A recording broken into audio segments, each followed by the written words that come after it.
Akhlak itu kalau dalam bahasa Indonesianya karakter.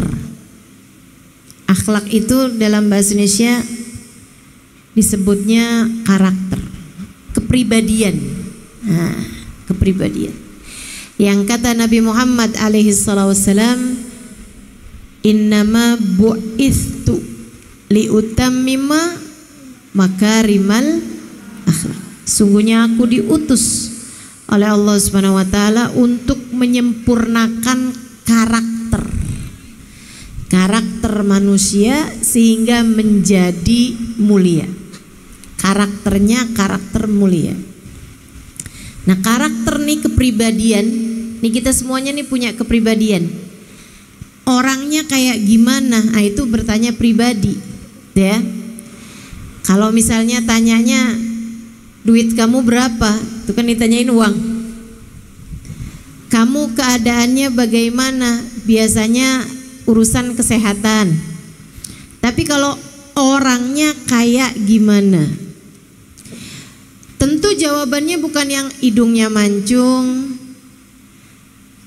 matanya sipit, belok, misalnya nggak gitu jawabannya.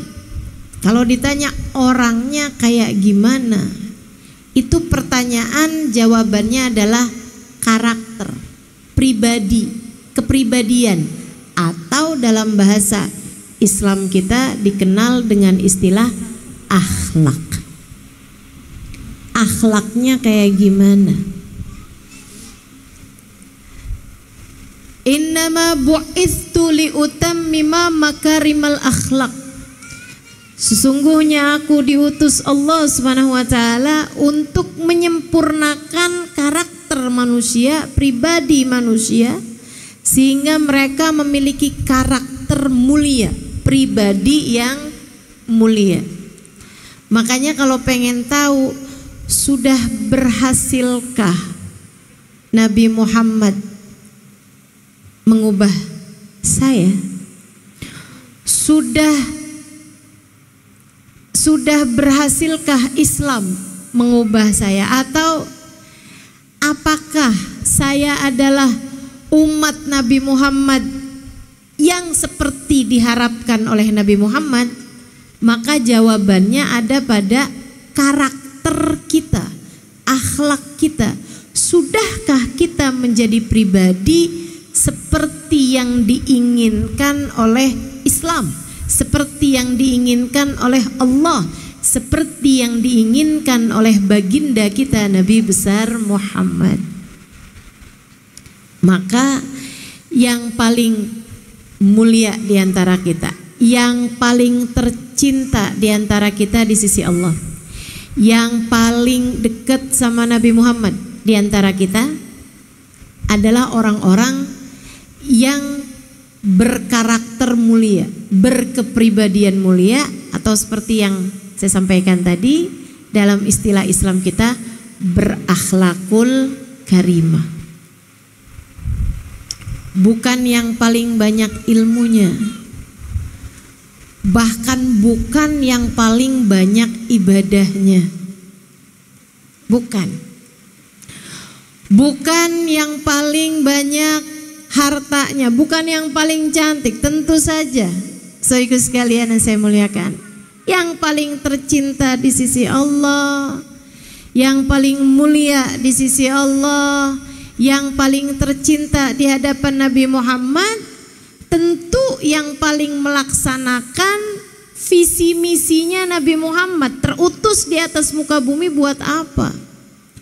Nabi Muhammad bilang, aku diutus Allah untuk mengubah karakter hidup manusia, memperbaiki kepribadian manusia, menjadikan umat manusia sebagai orang-orang yang berakhlak mulia, berakhlakul karimah.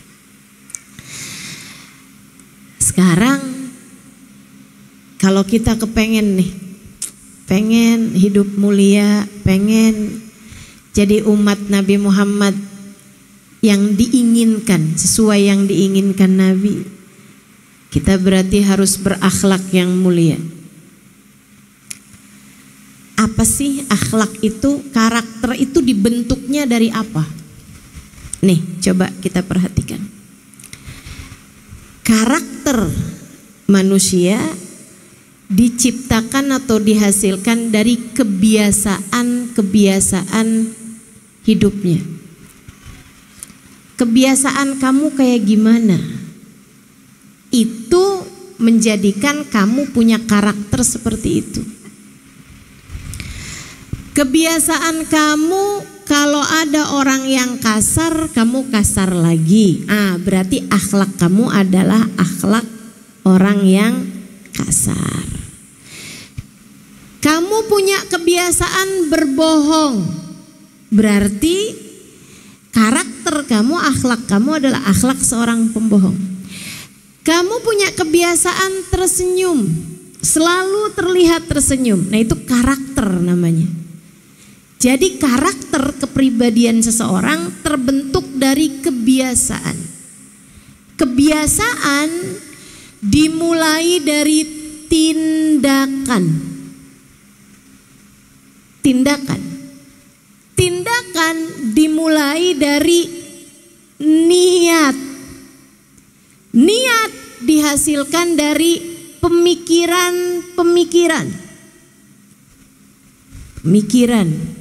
Melahirkan niat atau perencanaan.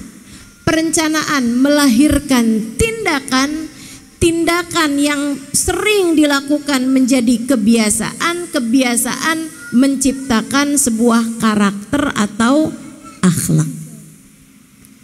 Jadi kalau kamu mau memperbaiki karaktermu, akhlakmu menjadi akhlak karimah, menjadi akhlak yang mulia, kamu harus benahi kebiasaan-kebiasaanmu.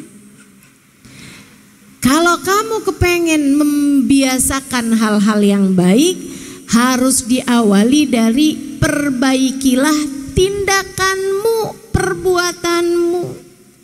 Kalau kamu pengen memperbaiki tindakan, perbaikilah niatmu. Kalau kamu ingin memperbaiki niat, maka perbaikilah pikiranmu.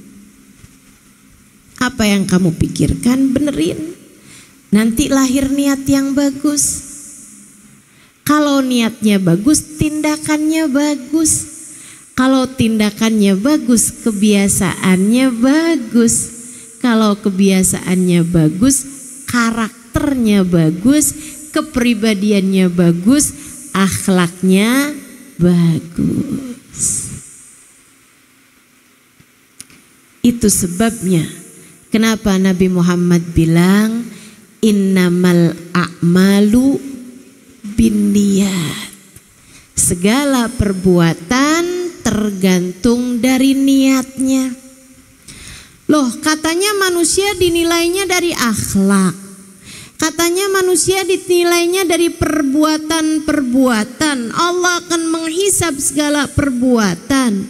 Tapi kok Nabi Muhammad bilang segala perbuatan tergantung dari niatnya. Ini sebenarnya yang mana nih yang benar?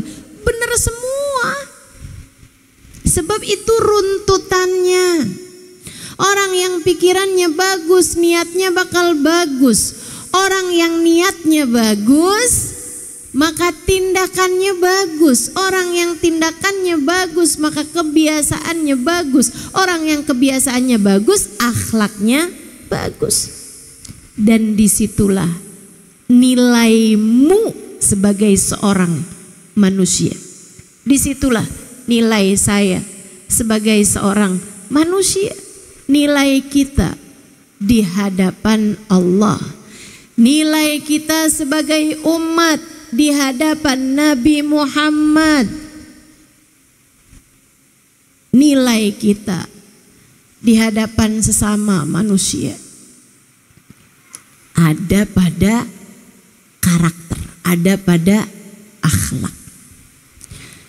Adik-adik, saudariku sekalian yang saya muliakan karenanya, yuk kita benerin.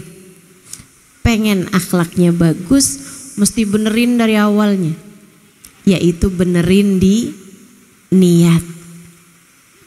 Dan niat itu dipengaruhi sama pikiran-pikiran yang masuk. Pikiran yang masuk punya dua pintu, Dek. Mata sama telinga. Kamu ingin memperbaiki pikiran-pikiranmu, pastikan jangan lihat kecuali barang bagus, barang benar. Pastikan jangan dengar kecuali barang bagus, barang benar. Itu sebabnya kenapa kita perlu berguru. Itu sebabnya kenapa kita perlu mendengar dari orang-orang mulia. Belajar di pondok-pondok pesantren, memastikan mata kita terjaga, telinga kita terjaga. Kalian di pondok pesantren, ini senikmat-nikmat tempat. Tidak banyak maksiat yang bisa dihasilkan. Hanya perlu pandai-pandai menjaga pikiran. Hanya perlu pandai-pandai menjaga pikiran. Benerin niat. Nih, pikiran kemudian menghasilkan niat. Benerin niat. Adik-adikku sayang, saya lama nyantri di sini di sarang 3 tahun di Al Anwar Pusat di tempatnya Ki Haji Maimun Zubair. 3 tahun di sini, sebelumnya ada 5 tahun di Dalwa Darul Lughah wa Da'wah, sudahnya ada setengah tahun sebelumnya. Sebelum di sini sesudah di Dalwa ada setengah tahun di At-Tauhidiyah Tegal. Dan sesudah dari sini saya juga nyantri di Daruz Zahra Tarim Hadramaut Yaman, berguru kepada Habib Umar bin Hafid. Saya tahu rasanya jadi santri. Maka mudah-mudahan nasihat saya pada siang hari ini mudah-mudahan bisa kamu terima dengan sebaik-baiknya. Sebab saya menyampaikan dengan sepenuh hati saya sebagai santri senior yang saya berharap ditetapkan sebagai santri sampai saya mati. Santri dari para guru-guru saya. Mudah-mudahan harapan saya diakui sebagai santri dari dunia sampai nanti di hari akhirat insya Allah. Dek, nomor 1, bagusin niat. Nomor 1, man saluhat niyatuhu saluhat a'maluhu la mahalah. Wa man fasadat niyatuhu fasadat a'maluhu la mahalah wa in kanat fi suratihi hasanah. Katanya Habib Abdullah bin Alawi Al-Haddad dalam kitabnya An-Nasaih Ad-Diniyah, beliau mengatakan orang kalau bagus niatnya, bagus perbuatannya. Orang kalau jelek niatnya, jelek perbuatannya, walaupun kelihatannya bagus. Misalnya nyantri di sini, belajar di pondok pesantren, sama-sama belajarnya, sama-sama ngafalinnya, sama-sama mendengarkan kajian. Akan tetapi hasilnya atau bahkan nilainya di sisi Allah Subhanahu wa taala terhadap dudukmu di pondok pesantren ini tergantung dari bagaimana niatmu. Yang niatnya bagus, perbuatannya bagus. Yang niatnya jelek, walaupun kelihatan perbuatannya bagus, akan tetapi sejatinya tetap jelek juga. Kenapa kamu di pesantren ini habisnya nggak diterima di sekolah umum? Daripada nganggur, Kenapa kamu belajar di pondok pesantren? Siapa tahu dapat jodoh anak kiai. Lah amin. Saya lagi ngasih tahu niat yang salah malah diaminin. Adik-adik saudariku sekalian yang saya muliakan, hati-hati sama niat. Kenapa kamu belajar di pondok pesantren? Biar saya ngerti jadi hamba Allah yang benar. Biar saya kenal sama Nabi Muhammad. Biar saya bisa mempelajari ilmu Allah. Sebab ilmu Allah disampaikan kepada Nabi Muhammad. Nabi Muhammad menyampaikan ilmu Allah dalam bahasa Arab. Saya ingin mempelajari ilmu Allah, karenanya saya belajar di pondok pesantren yang memang mengajarkan ilmu Allah sekaligus bahasanya. Itu sebabnya kenapa kamu perlu belajar nahwu, kamu perlu belajar saraf, kamu perlu belajar tata bahasa Arab, bahkan menghafalkan bait-bait dalam alfiyah. Itu semuanya kita lakukan dalam rangka biar kita ngerti memahami bahasa Arab yang merupakan bahasanya Nabi Muhammad, yang merupakan bahasanya Nabi Muhammad. Hati-hati sama niat. Niat belajarmu tuh dek bener-bener mau nyari ridha Allah, mau nyari surga, pengen jadi hamba yang dicinta di sisi Allah, pengen jadi hamba yang solehah, lebih daripada semuanya pengen jadi seseorang yang dibanggakan, yang disayangi, yang dicintai sama Nabi kita Muhammad sallallahu alaihi wasallam.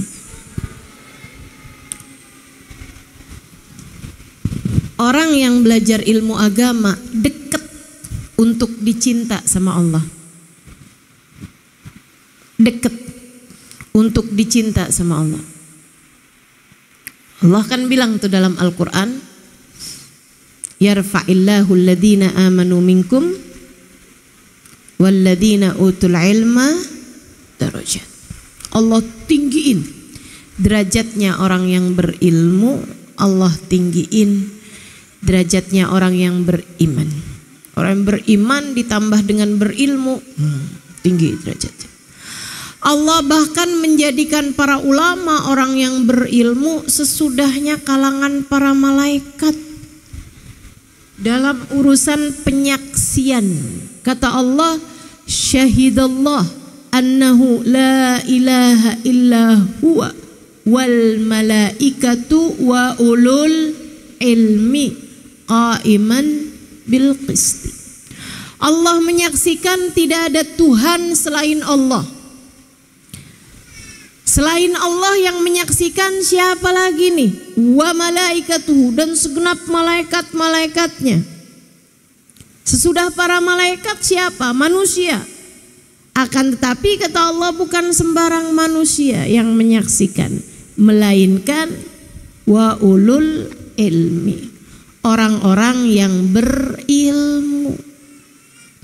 Tinggi sekali derajat orang yang berilmu di sisi Allah Subhanahu wa taala. Allah tegaskan, la yastawil ladzina ya'lamun wal ladzina la ya'lamun. Gak akan pernah sama orang berilmu dengan orang yang tidak berilmu. Gak sama orang berilmu dengan orang yang tidak berilmu. Karenanya penting untuk kita menjadi orang yang berilmu. Tapi sebelum itu penting untuk cari tahu niatmu menjadi berilmu ini untuk apa. Niatmu pengen jadi orang yang berilmu itu buat apa? Imam Ghazali bahkan menyebutkannya di dalam kitab Bidayatul Hidayah. Siapa yang menuntut ilmu tujuannya adalah untuk mencari Allah, mencari ridha Allah, pengen jadi hambanya yang benar, fadak. Itu adalah sesuatu hal yang sangat indah, kata Imam Ghazali. Itu memang seharusnya begitu. Tapi siapa yang menuntut ilmu liyajma'al mal, buat ngumpulin harta, pengen nanti bisa jadi ulama, bisa jadi ustazah, bisa jadi bunyai, bisa jadi orang yang terkemuka, banyak hartanya, punya kekuasaan, punya jabatan di hadapan masyarakat. Siapa yang niat mencari ilmunya untuk memalingkan orang-orang kepada dirinya, biar orang pada ngadep sama dia,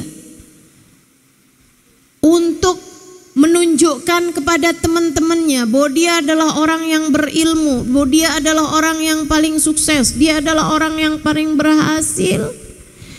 Katanya Imam Ghazali dalam kitab tersebut, fa anta sa'in li hadmi dinik, kamu adalah orang yang sedang berupaya menghancurkan agamamu. Kamu adalah seseorang yang sedang berusaha menghancurkan agamamu. Jangan deh, jangan nyari ilmu agama hanya untuk mendapatkan dunia, hanya untuk mendapatkan keridhaan manusia, apalagi hanya untuk sekedar nyari jodoh, apalagi hanya untuk sekedar biar bisa bangga di hadapan orang-orang di kampungnya kalau pulang kampung. Karena saya udah hafal Al-Quran 30 juz, karena saya sudah hafal ribuan hadis Nabi, karena saya sudah hafal Alfiyah Ibnu Malik 1000 bait misalnya gitu. Karena saya sudah bisa baca kitab gundul gitu misalnya. Sementara teman-teman saya di kampung yang gondrong aja mereka nggak bisa baca. Bukan untuk itu seharusnya ketika kamu menuntut ilmu agama, bukan untuk itu tujuannya. Agama itu adalah penghubung antara hamba dengan Allah Tuhannya. Maka nilaimu dalam beragama adalah sekuat apa hubunganmu dengan Allah. Agama sekali lagi adalah tali yang menyambungkan seorang hamba dengan Allah Tuhannya. Maka nilaimu dalam beragama bukan tentang seberapa banyak ayat Al-Quran yang kamu hafal, bukan tentang seberapa banyak hadis Nabi yang kamu hafal, bukan tentang seberapa lancar kamu membaca kitab kuning, bukan tentang itu adekku sekalian. Akan tetapi nilaimu dalam beragama adalah tentang seberapa kuat hubunganmu dengan Allah, seberapa tinggi hatimu dalam menghadirkan Allah, seberapa mampu hidupmu dalam menjadi hamba Allah Subhanahu wa ta'ala yang mengingatnya dalam tiap waktu.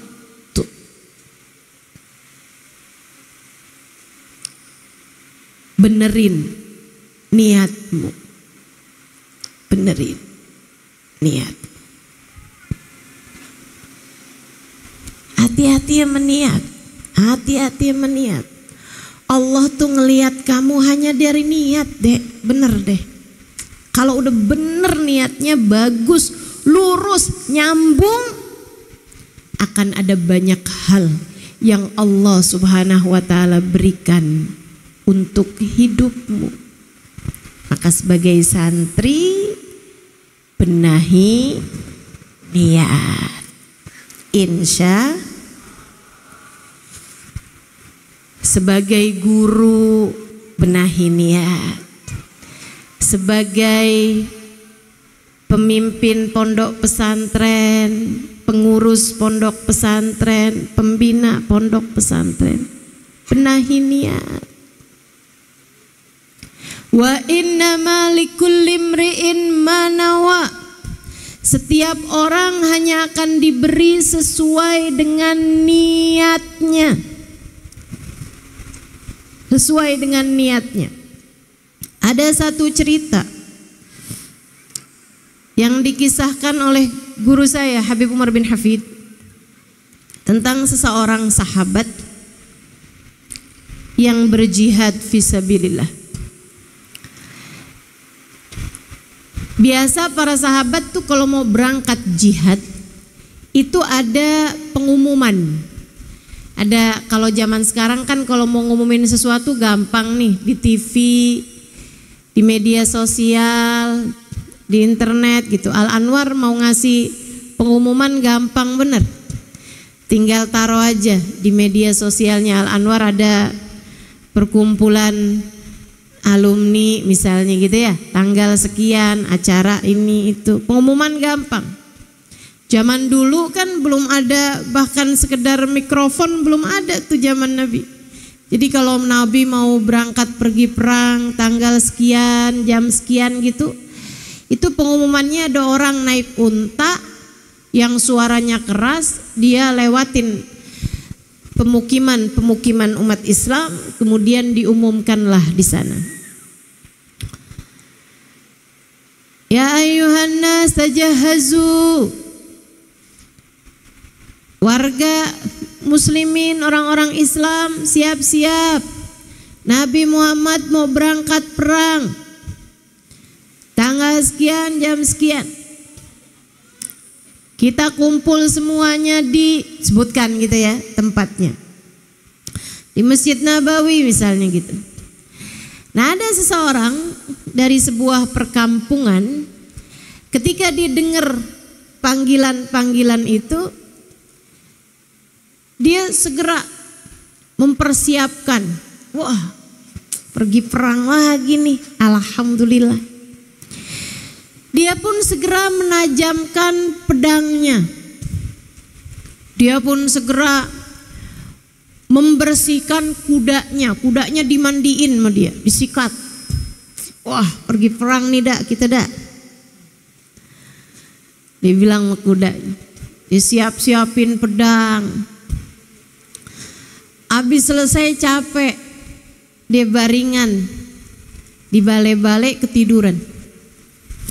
Dalam tidurnya dia mimpi kayaknya sudah terjadi perang. Oh, waktu dia bersihin kudanya tuh, dia sambil mikir, perang lagi nih. Mudah-mudahan menang. Mudah-mudahan dapat harta rampasan. Nanti kalau dapat harta rampasan kan suka ditanya tuh, mau unta, mau kuda, atau mau kambing. Kalau sapi jarang zaman itu ya, di negeri Arab jarang sapi. Jadi biasanya pembagian harta rampasannya antara unta, kuda perang, ataupun kambing. Wah, kalau nanti saya dapat harta rampasan perang, milih apa ya? Saya nggak mau milih kuda, saya kan udah punya nih kudanya nih. Saya mau milih kambing. Nanti saya mau bakar kambing itu, saya sembelih, saya bakar. Wah, enak banget tuh atinya kambing. Dia bayangin makan ati kambing. Dibakar, kalau kita ya pakai kecap, dipotongin cabai rawit. Udah nih, dia bayang-bayangin makan pakai ati kambing. Enak banget dah. Dia tidur, habisnya capek bersih-bersihin kuda.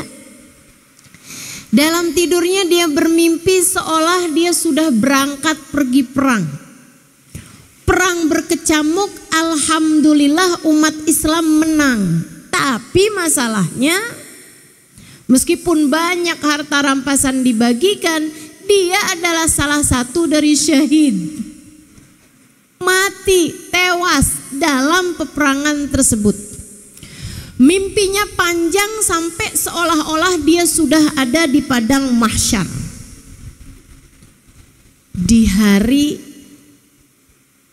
penghisaban, di hari pembagian pahala, dia pun diberi pahalanya. Itu orang-orang yang mati syahid bersama dengan dia nih, barengan nih mati syahid itu. Diampuni dari tetes darah pertama yang tumpah di bumi. Semuanya. Dia enggak. Baunya harum, bau darahnya itu lebih wangi daripada bau kasturi. Begitu katanya Nabi Muhammad SAW. Makanya orang mati syahid enggak dimandikan. Mereka dikuburkan bersama dengan darah-darahnya. Mereka langsung dikuburkan, bahkan tidak dikafani. Bersama dengan baju-bajunya yang berlumuran darah itu mereka akan dikuburkan. Nanti dibangkitkan di akhirat, kata Nabi Muhammad, bau darahnya lebih wangi daripada bau misik. Semuanya pada wangi misik. Dia enggak. Siang mimpi ini, dia tidak mendapatkan ampunan, dia enggak mendapatkan aroma misik. Dan semua nih para syuhada yang syahid-syahid itu mendapatkan ampunan, syafaat, bahkan selain untuk dirinya sendiri ampunan, dia bisa memberikan syafaat kepada 70 keluarganya atau sahabatnya, siapapun yang dia inginkan diselamatkan. Yang semestinya masuk neraka dulu sebelum masuk surga, bisa langsung masuk surga dengan syafaatnya syahid tersebut. Satu syahid bisa memberi syafaat 70 orang. Dia enggak. Dia nanya sama malaikat, Om. Bingung manggil malaikatnya apa ya? Pak malaikat, saya mau numpang nanya dong ini. Oh kenapa? Ini kan saya syahid juga nih barengan sama teman-teman saya. Kenapa kok yang lain-lain diampuni dosanya dengan tetes darah pertama, aromanya bau kasturi, diberi kemungkinan memberi syafaat 70 orang, saya kok enggak? Padahal saya syahid juga bersama dengan mereka. Liatin saya enggak dapat ampunan, saya tidak wangi seperti mereka, dan saya juga tidak memberikan syafaat kepada orang lain. Kenapa? Dia bilang, malaikat tersebut menjawab, oh sebentar, dilihat catatannya. Oh iya, tenang, buat kamu udah disiapkan. Apa malaikat? Ati kambing.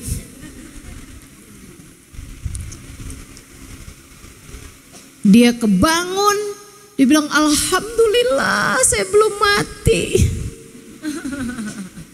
Kalau saya mati beneran cuman dapat hati kambing, karena niat saya ternyata hanya sekedar kepengen dapat hati kambing. Hati-hati sama niat.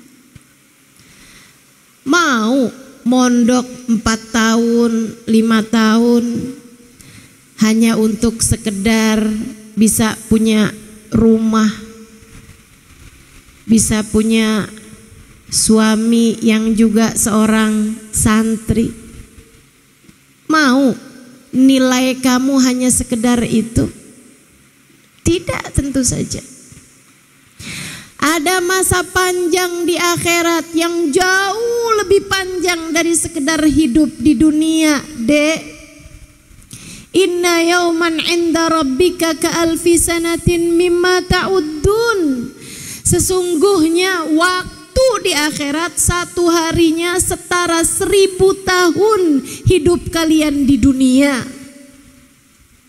Jangan sampai apa yang kamu lakukan di dunia tidak membawamu kepada kebahagiaan di akhirat. Pastikan semua yang kamu lakukan di pondok pesantren membawa bahagia bagimu kelak di akhirat. Pastikan yang kamu lakukan di sini ada nilainya yang bisa kamu dapat nanti di sana, di akhirat nanti. Selebihnya sambil menghafal yang sabar, sambil belajar yang sabar, sambil pesantren yang sabar, saat sehatnya, saat sakitnya yang sabar. Enggak apa-apa semua kesulitan jika berujung dengan surga. Enggak apa-apa kesakitan jika ujungnya adalah bahagia kelak di akhirat sana. Enggak apa-apa susah-susah di sini jika ujungnya adalah kamu bisa ada dalam rombongan di belakang baginda Nabi besar Muhammad sallallahu alaihi wasallam di akhirat nanti. Benahi niat. Tanyakan lagi pada dirimu, tanyakan lagi pada hatimu, apa niatmu dalam belajar di pondok pesantren ini. Untuk selebihnya tiap hari benerin niat, tiap hari benerin niat. Allah bahkan minta kita nggak benerin tiap hari, tapi tiap 5 kali dalam sehari minimalnya kita benerin niat-niat kita. Kita perbaharui niat kita dalam tiap sholat, tiap iftitah. Kita sampaikan pada Allah Subhanahu wa taala, inna sholati, sholatku ini ya Allah, wa nusuki, bukan hanya sholat yang sekarang, tapi nusuki, semua ibadah-ibadah saya belajar, saya ngafal Quran, saya ngafal hadis, saya belajar kitab-kitab kuning, saya mempelajari ilmu agama, nusuki, semua ibadahku, bahkan mahyai, bukan hanya ibadah aja, tapi mahyai, hidupku semuanya, saya makan, saya tidur, saya bangun tidur, saya pakai baju, saya sabunan, saya gosok gigi, semua. Saya ketemu sama orang, saya melangkah, saya maju, saya mundur, saya bergerak, saya diam. Apapun yang saya lakukan dalam hidup saya, wa mamati, sampai saya mati, illahi rabbil alamin, hanya untuk Engkau satu ya Allah, sang penguasa alam raya. Kamu belajar untuk Allah, kamu berguru untuk Allah, kamu pesantren untuk Allah.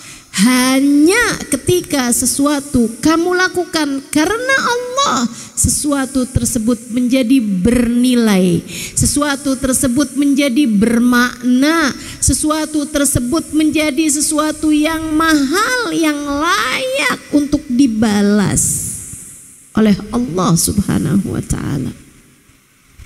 Yang kata Nabi Muhammad, ala inna sil'atallahil ghaliyah, ala inna sil'atallahil jannah, ketahuilah barang dagangan Allah itu mahal, ketahuilah barang dagangan Allah adalah surga, mahal. Kamu bisa beli itu semua dengan sesuatu yang mahal. Apa sesuatu yang mahal? Hidupmu, waktumu, ibadahmu yang kamu lakukan hanya karena Allah. Sholat duhamu mahal, jangan hanya karena kepengen dapat transferan. Kamu bikin murah harganya duha, Kalau kamu melakukannya hanya agar biar rezeki jadi lancar. Sholat tahajudmu mahal dek, zikirmu mahal dek, ayat Quran yang kamu hafalkan hari-harimu mahal dek, harganya surga. Jangan mau dibayar hanya dengan sekedar harta dunia. Makanya niatnya mesti ditinggikan. Habib Umar bin Hafidh guru saya bilang, la narda dunal jannah bisaman. La narda dunal jannah bisaman. Kita nggak mau dibayar dengan harga lebih rendah daripada surga. Harga kita adalah surga. Mondok di sini cita-cita masuk surga. Tiap belajar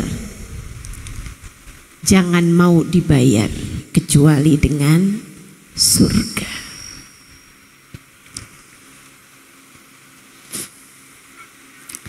Makanya kalau saya ditanya, ustadzah, jadi ustadzah tarifnya berapa?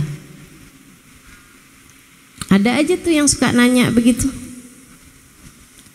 Saya bilang jadi ustazah tarifnya adalah surga. Niatnya nggak lain nggak bukan nyari surga, nyari ridho Allah subhanahu wa ta'ala, nyari cintanya Nabi Muhammad. Insya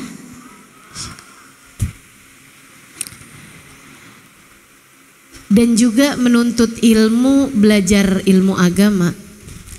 Ini hal yang paling mudah untuk kamu lakukan dalam rangka nyari cintanya Nabi Muhammad. Dulu Sayyidina Ali bin Abi Thalib seorang pejuang, orang yang paling mahir berperang. Itu Sayyidina Ali, seorang yang bahkan bisa mengalahkan Amr ibnul Wud, seorang pendekarnya Mekah yang gak pernah jatuh ke tanah, ditumpas, dikalahkan oleh Ali bin Abi Thalib. Dulu Sayyidina Ali menempuh jalan pedang, teman-teman. Mau nyari ridha Allah, mau nyari cintanya Nabi Muhammad, beliau menempuh jalan pedang sebagai seorang pendekar. Sampai satu hari Nabi Muhammad menyerahkan kepadanya bendera saat perang Khaybar. Kata Nabi Muhammad, di malamnya Nabi Muhammad bilang, sa'util liwa'a ghadan ila rajul yuhibbullaha ta'ala wa rasulah wa yuhibbuhullahu ta'ala wa rasuluh. Aku akan serahkan bendera perang esok hari. Yang akan memimpin kalian perang, aku akan serahkan benderanya kepada dia. Orang ini, katanya Nabi Muhammad, dia cinta kepada Allah, dia cinta kepada Rasulullah, dan dia dicintai oleh Allah, dia dicintai oleh Rasulullah. Para sahabat malam hari itu sampai besok paginya, mereka semuanya mendadak jadi orang yang cari muka, tampil di hadapan Nabi. Dikit-dikit, Rasul, sehat Rasul. Pengen biar Nabi Muhammad, oh ini dia nih yang saya mau serahkan bendera perang. Sampai Sayyidina Umar mengatakan, ma nuhibbur riyasah illa fi dzakal waqt. Kita nih semuanya nggak ada yang pada pengen jadi pejabat kecuali malam hari itu. Kami semua nyari jabatan, pengen diangkat jadi pemimpin pasukan, pemimpin perang, pengen diangkat jadi panglima perang, bukan karena jabatannya, akan tetapi karena nilainya, value-nya yang sudah disampaikan oleh Nabi Muhammad. pejabat besok nih, kata Nabi Muhammad, yang akan menjadi pemimpin pada perang besok, seseorang yang mencintai Allah dan Rasulnya, dicintai Allah dan Rasulnya. Kata Sayyidina Umar dan para sahabat-sahabat yang lain, kami semua merasa mencintai Allah dan Rasulnya. Akan tetapi siapa di antara kami yang yakin bahwa dia adalah seseorang yang dicintai Allah dan Rasulnya? Kami ingin menjadi orang tersebut. Dari sini kita tahu nih, para sahabat Nabi Muhammad bahkan ketika mereka menginginkan jabatan, yang diinginkan Allah dan Rasulnya. Masya Allah, Masya Allah. Mereka kepengen jabatan dunia aja kalau ada kaitannya sama Allah dan Rasulnya. Ma kunna nuhibbur riyasah illa fi dzakal waqt. Kami semuanya nggak ada yang senang sama pejabatan kecuali hari itu. Semua kejar jabatan karena kami bukan mengejar jabatannya, akan tetapi yang kami kejar adalah Allah dan Rasulnya. Dicintai Allah, dicintai Rasulullah. Dek, hati-hati sama niat. Jangan kejar jabatan, jangan kejar pandangan orang, jangan kejar pujian manusia. Enggak ada artinya. Begitu kamu mati, enggak akan kamu bawa mati. Dan saya ingatkan padamu, sesuatu yang tidak kamu bawa mati, jangan bela mati-matian. Belalah, perjuangkanlah yang akan menjadi bekalmu saat kamu mati nanti. Benerin niat. Besok paginya Nabi Muhammad mencari Ali. Aina Ali bin Abi Thalib, karena nggak kelihatan waktu sholat subuh. Asabahur ramad ya Rasulullah, lagi sakit mata wahai Rasul. Nadi, kata Nabi, panggil dia. Panggil Sayyidina Ali. Sayyidina Ali bilang, akad ma akdir an amshi, saya hampir nggak bisa jalan tuh. Saya jalan apa namanya, kayak mau jatuh-jatuh tuh, apa namanya, apa? Sempoyongan. Saya jalan sempoyongan karena sakit mata saya yang berat banget, dia bilang. Matanya merah, hampir nggak bisa dibuka. Sakit mata, dua-duanya sakit mata yang sangat berat. Sampai hadir di hadapan Nabi. Hari itu sampai Sayyidina Ali nggak salat berjamaah subuh bersama dengan Nabi Muhammad karena sakit matanya yang sampai membuat beliau nggak bisa keluar rumah gitu. Sampai ada memang yang berat banget tuh, sampai panas, dingin badannya ya, udah infeksi sepertinya. Di hadapan Nabi Muhammad, Nabi tanya, malak ya Ali, kenapa kamu Ali? Asobani ramad ya Rasulullah, maafin saya Rasul, saya sakit mata Rasul.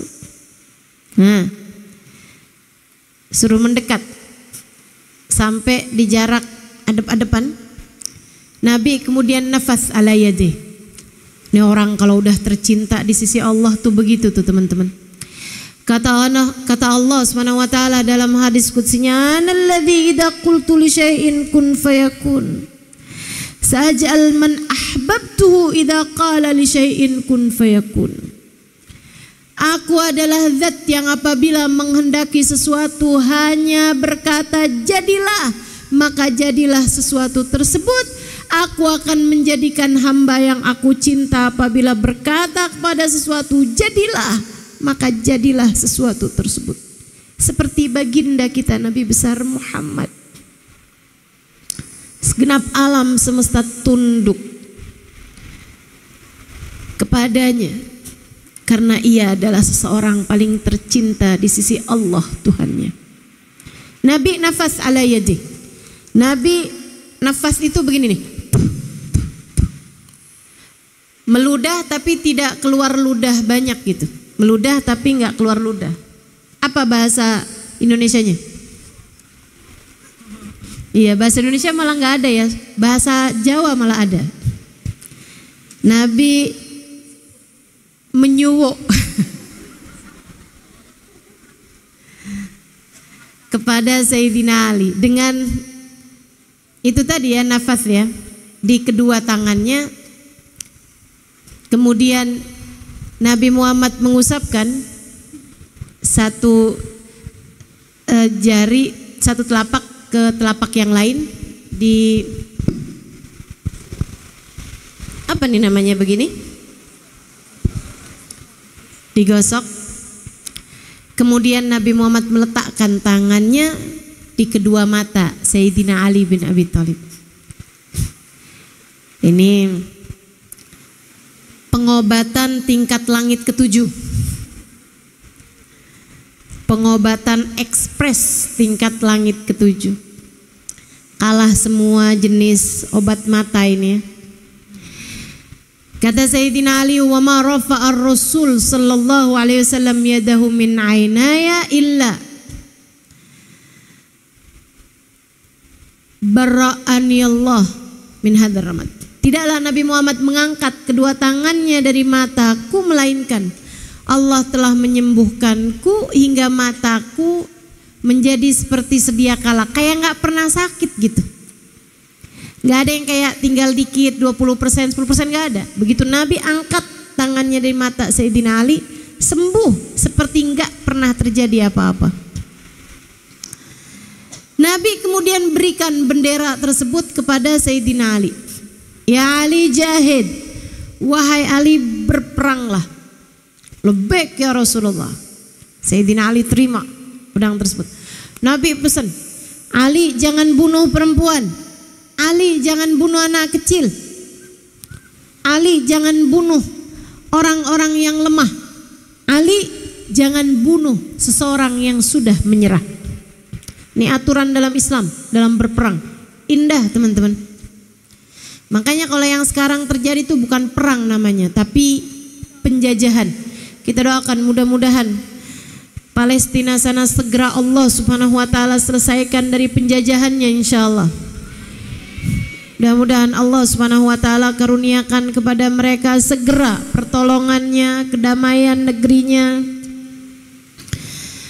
ketenangan kehidupan mereka insyaallah. Amin ya rabbal alamin.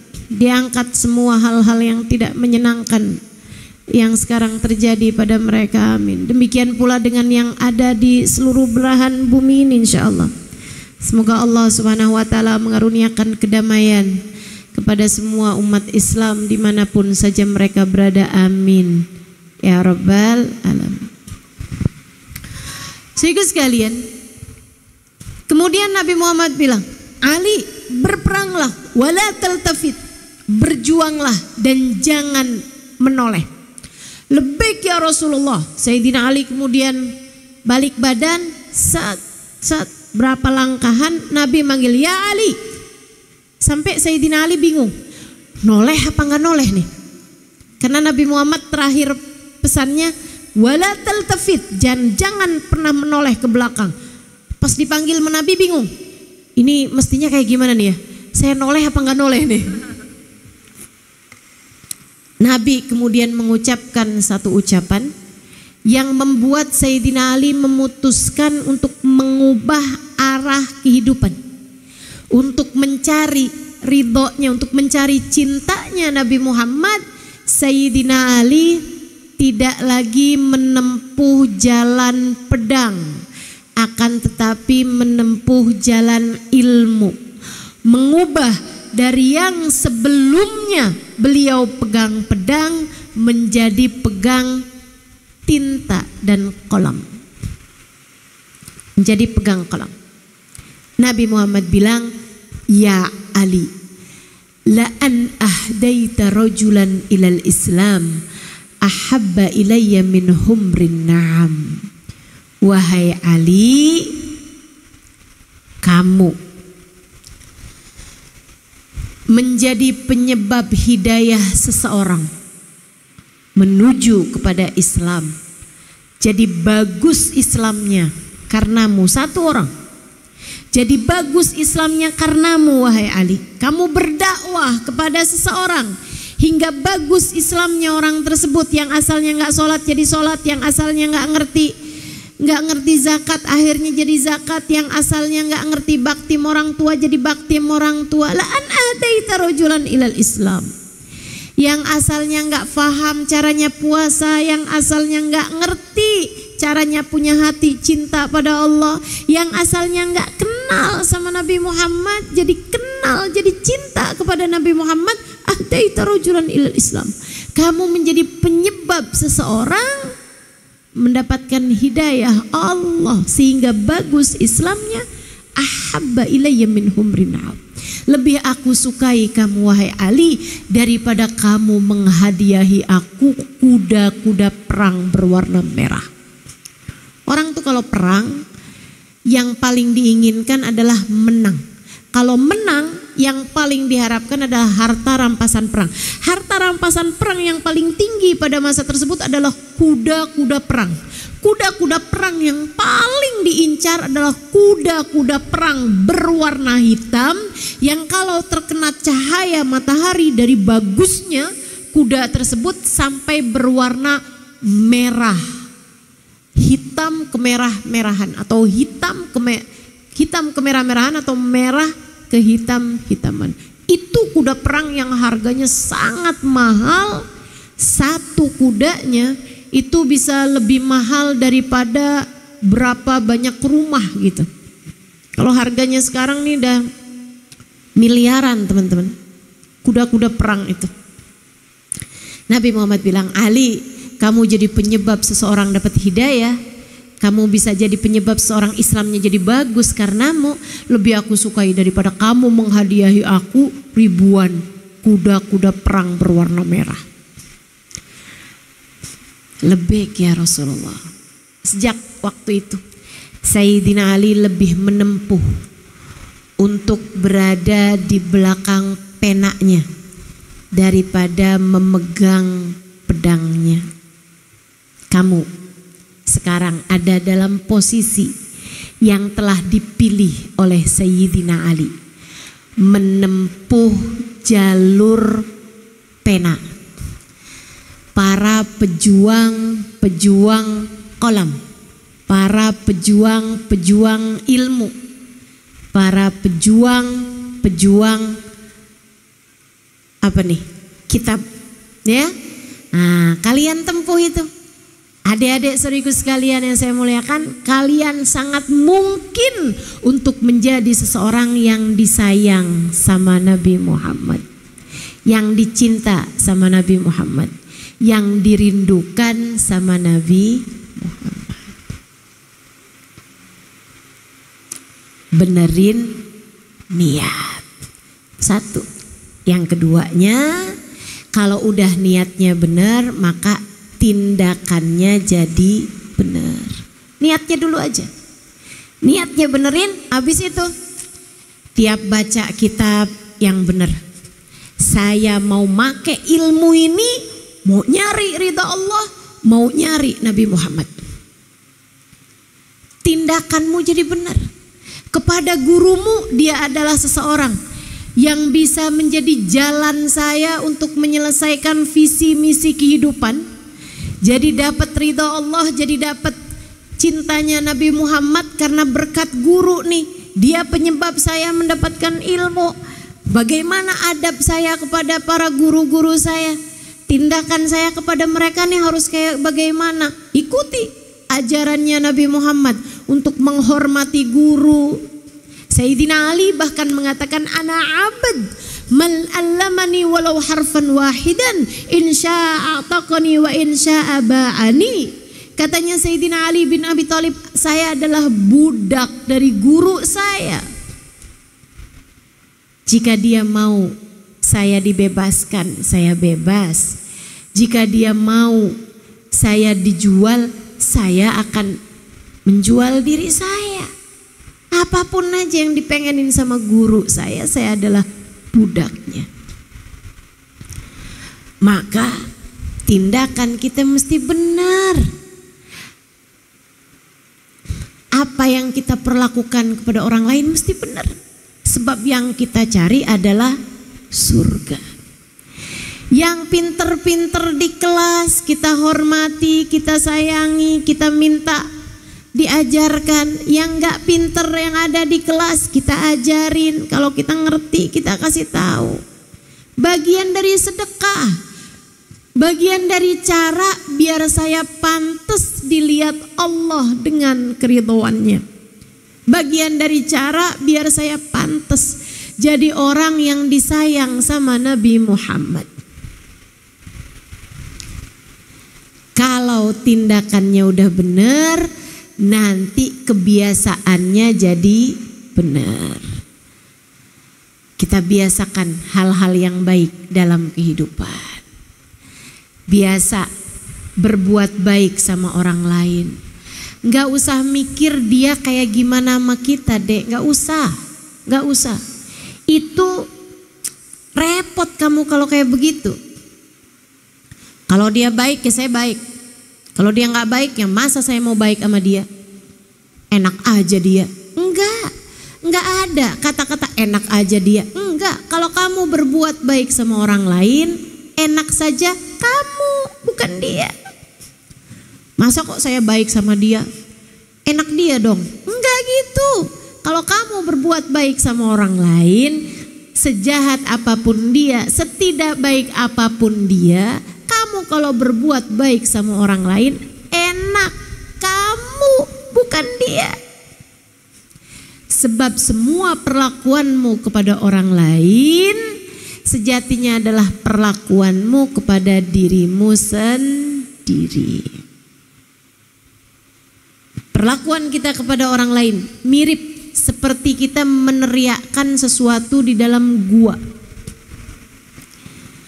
Kamu kalau pergi ke gunung, pergi ke gua, daerah yang kayak gua itu ya, kamu teriak, kamu cantik, tik, tik, tik.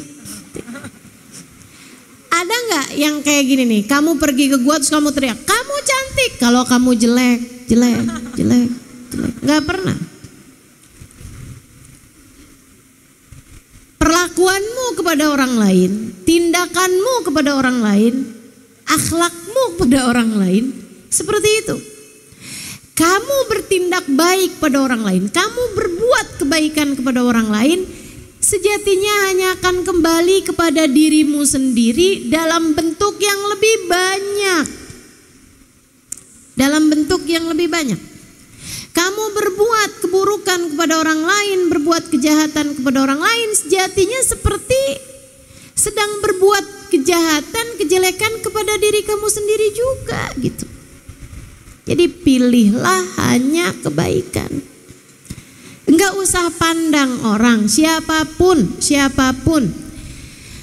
yang mau dia baik, yang mau dia nggak baik, dah kerjain aja, kerjain kebaikan-kebaikan. Lagi nyari modal kok buat surga, lagi nyari modal kok buat dapat ridho Allah SWT.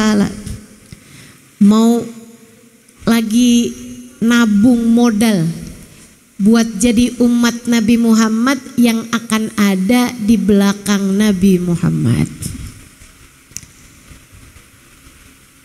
Dan salah satu kebaikan yang harus kamu lakukan saat kamu belajar di pondok pesantren atau apapun lah, siapapun yang ngurus pondok pesantren semuanya, salah satu dari jenis kebaikan yang harus terus kamu lakukan adalah jauhi dosa. Jauhi dosa. Sebab dosalah yang menghalangkanmu dari surga. Sebab dosalah yang menghalangkanmu dari ridha Allah Subhanahu wa taala.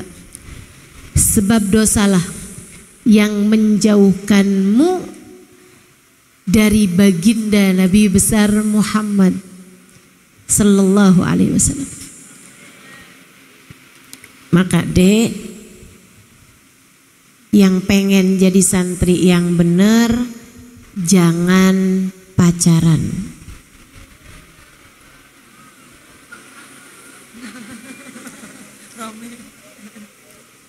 Jangan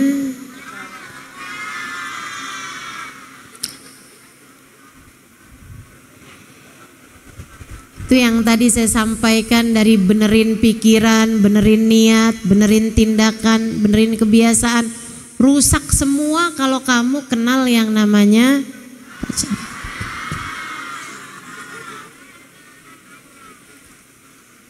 Adzan itu ya? Adzan.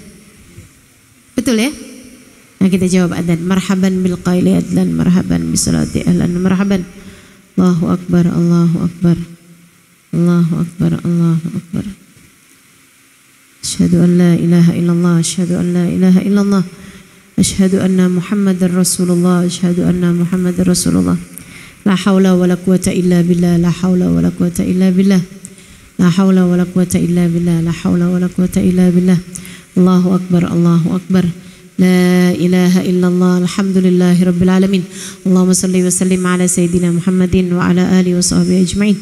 Allahumma rabba hadhihi ad-da'wati at-tammah was-salatil qa'imah ati sayyidina Muhammadan al-wasilata wal fadilah wasyaraf wad-darajatal 'aliyatar rafi'ah wa batul maqamal mahmud alladhi wa'adtah innaka la tukhliful mi'ad ya arhamar rahimin. Rabbi ufli wa li walidayya, Rabbi ufli wa li walidayya, Rabbi ufli wa li walidayya, Rabbi ufli wa li walidayya, Rabbi ufli wa li walidayya warhamhuma kama rabbayani saghira. Wa sallallahu ala sayyidina Muhammadin wa ala alihi wa sahbihi wasallam. Subhana rabbika rabbil izzati amma yasifun, salamun alal mursalin walhamdulillahi rabbil alamin. Yang tadi saya sampaikan, benahi pikiran, benahi niat, benahi tindakan, benahi kebiasaan. Itu kalau kata-kata membenahi, maju. Nah, kalau kamu pacaran tuh semuanya mundur. Dari pikiran jadi mundur, dari niat jadi mundur, dari tindakan jadi mundur, dari kebiasaan semuanya sedang mundur. Mundur menjauh dari ridha Allah, mundur menjauh dari surga, mundur menjauh dari cintanya Nabi besar Muhammad sallallahu alaihi wa ala alihi wasallam. Hati-hati adik-adikku sekalian, hati-hati. Bahkan dari mulain pikiran itu, kalau kamu pacaran dari ngeliat aja udah jadi dosa, Dek. An-nazar sahmun masmum min sihamil iblisil marjum. Katanya Nabi Muhammad, memandang dengan syahwat, memandang dengan rasa senang, memandang dengan rasa suka. Sahmun masmum merupakan panah beracun yang dibidikkan oleh iblis kepada hati seorang mukmin. Makanya tuh, orang kalau lagi jatuh cinta tuh katanya kena panah asmara. Bukan, kena panah setan.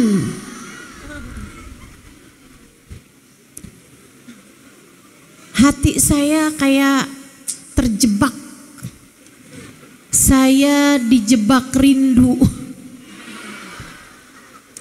Enggak, kamu sedang masuk kepada perangkap setan. Hatimu kena tuh, set, kena sama panahnya, kemudian kamu terperangkap di dalamnya. Dek, hidupmu cuman sekali. Jangan kamu jalani dengan penuh doa, noda-noda. Jangan mau kamu jalani dengan berlumur noda. Hidup cuma sekali, jangan mau kamu jalani dengan berlumuran aib dan cela, dengan berlumuran dosa dan noda. Jangan dek, jangan. Sayang hatimu. Hatimu jauh lebih berharga daripada itu. Jangan. Terus mestinya gimana Ustazah? Kalau kamu lagi jalan ketemu sama seseorang yang kayaknya kamu kepengen lagi lihat muka dia gitu, cepet-cepet tundukin pandangan, banyakin istighfar, mohon ampun sama Allah Subhanahu wa ta'ala. Ustazah sayang gak sih? Saya ngelihatnya niatnya bagus loh Ustazah. Apa tuh? Mengagumi ciptaan Allah.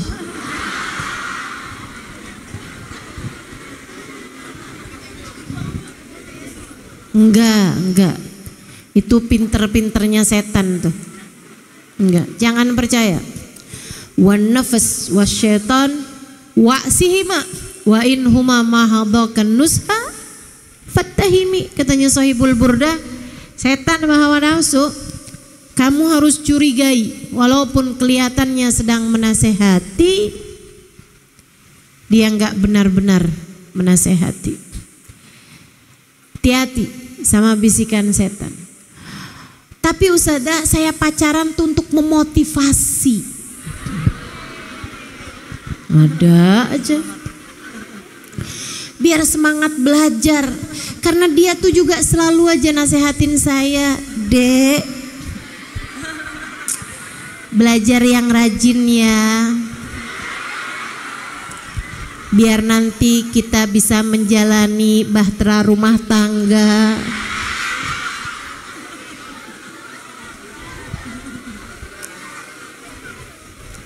Ya ampun. Enggak. Itu pinter-pinterannya setan aja dek, itu pinter-pinterannya setan. Saya kasih tahu ya. Rumah tangga yang bagus itu rumah tangga yang dalam rahmatnya Allah. Rumah tangga yang bagus itu adik-adikku sekalian, rumah tangga yang dipandang oleh Nabi Muhammad dengan pandangan penuh kasih sayang. Rumah tangga yang bagus. Rumah tangga yang bagus itu rumah tangga yang berjalan sesuai dengan aturan. Rumah tangga yang bisa mendekatkanmu kepada surga. Itu sebabnya Nabi Muhammad bilang baiti jannati. Rumah tanggaku adalah surgaku. Dari dulu yang namanya setan ngajaknya nggak pernah ke surga, akan tetapi ke la'ughwiyannahum ajma'in, katanya setan, aku akan menyesatkan seluruh umat manusia, aku bawa menuju neraka, jangan aku doang yang ada di neraka.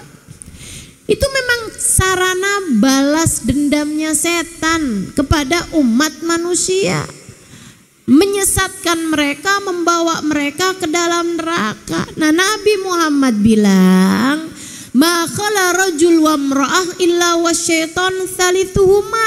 Tidaklah berdua-duaan laki-laki dengan perempuan, tidaklah berpacaran laki-laki dan perempuan, melainkan yang ketiganya adalah.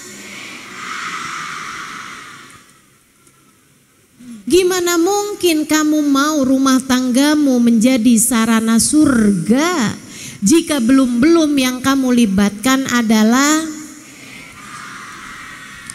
itu setan. Akhirnya kalau kamu bikin acara pernikahan jadi turut mengundang.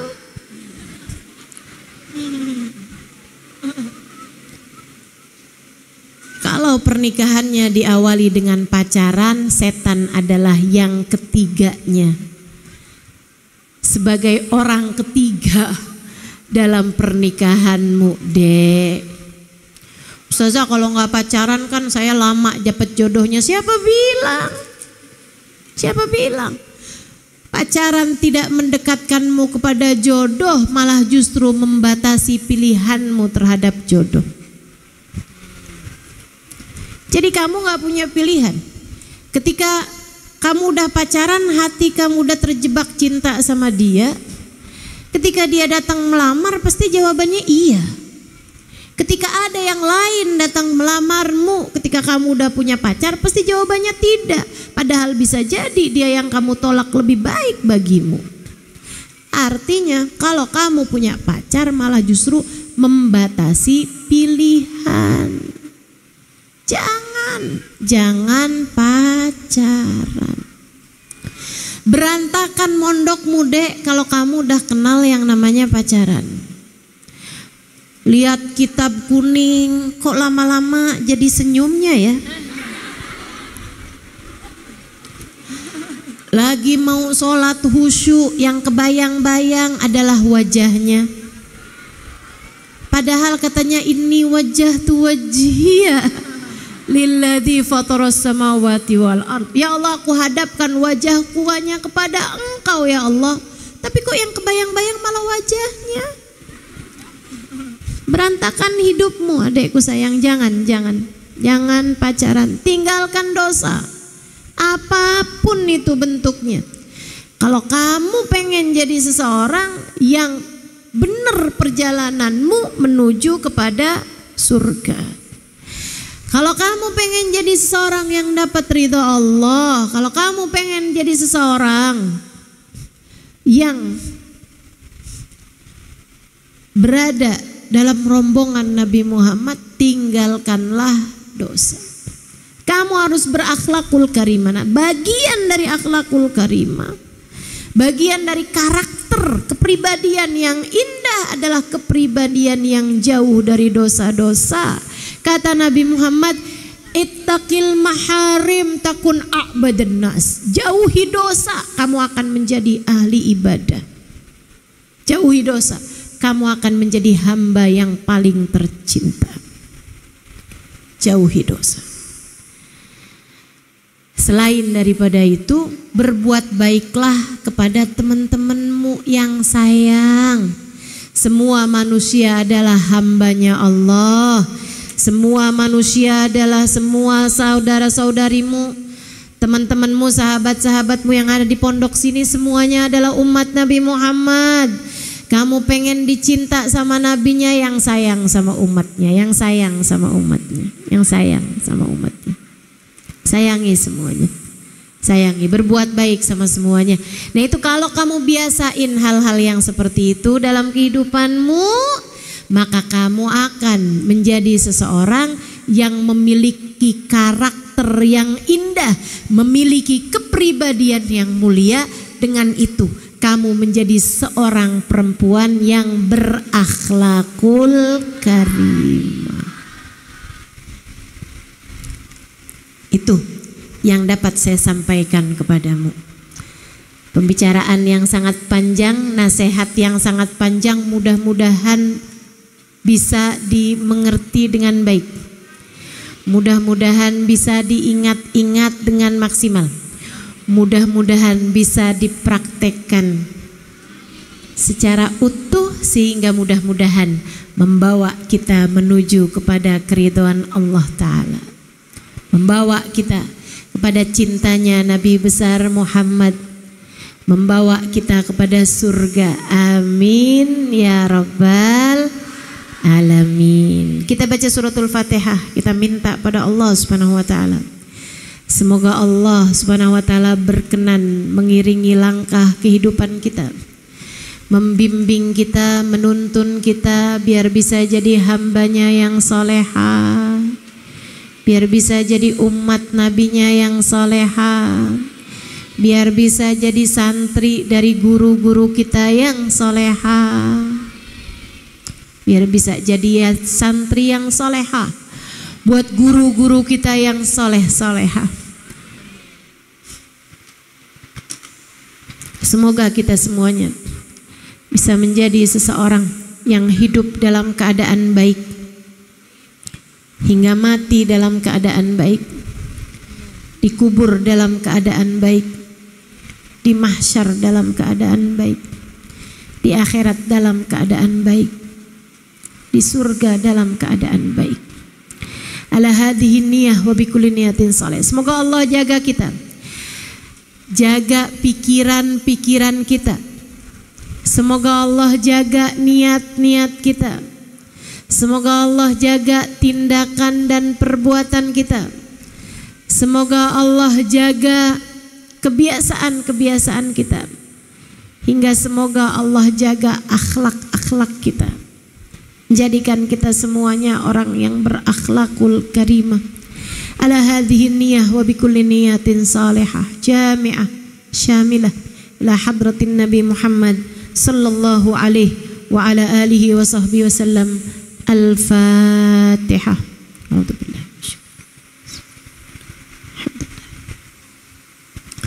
Ar-Rahmanir Rahim, Maliki Yaumiddin.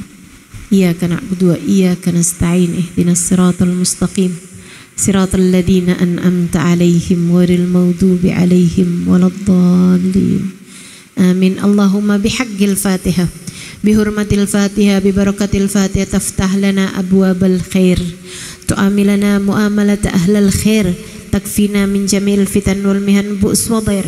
Innaka wali kulli khair, mutafaddil bi kulli khair, birahmatika ya arhamar rahimin. Allahumma inna nas'aluka ziyadatan fid din, barakatan fil umur, wa sihhatan fil jasad, wa sa'atan fil rizki, wa taubatan qabla al maut, wa syahadatan indal maut, wa maghfiratan ba'dal maut, wa afwan indal hisab, wa amanan minal adhab, wa nasiban minal jannah, wa razukna an-nadhar ila wajhikal karim. Allahumma afina min bala'ik, wa auzi'na syukra na'ma'ik, wa adikna barda afwik, wa halawata munajatik. Rabbana anfa'na bima 'allamtana, Rabbi 'allimna alladhi yanfa'una, Rabbi faqihna wa faqih ahlana wa qarabatin lana fi dinina ma'a ahlil kutri untha wa dhakar. Rabbi waffiqna wa waffiqhum lima tartadi qawlan wa fi'lan karama, warzuqil kulla halalan daima, wa akhilla atqiya ulama, nahdha bil khairi wa nukfa kulla syarr.